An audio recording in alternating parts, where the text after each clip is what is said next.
Trinity. Well, it is so good to be opening scripture with you again from my office here at the church. I will not take it for granted for some time. It is good to be back.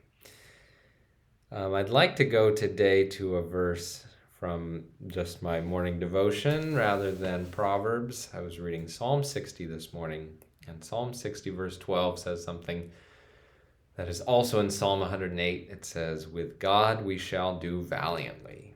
It is he who will tread down our foes." I thought about that passage in the New Testament that talks about how we are not fighting against flesh and blood in Ephesians 6. We are not fighting against flesh and blood. We are fighting against basically the powers of evil.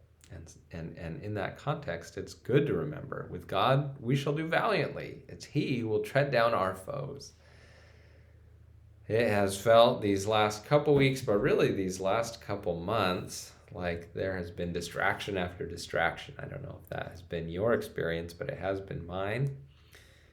And it's reassuring to know that even though there is an enemy who wants to distract us, who wants to divide us, who wants to keep us from walking closely with God, becoming more like Christ, doing his ministry in the world, sharing his gospel with a lost and hurting world, with God we shall do valiantly, because he won't let his enemy triumph.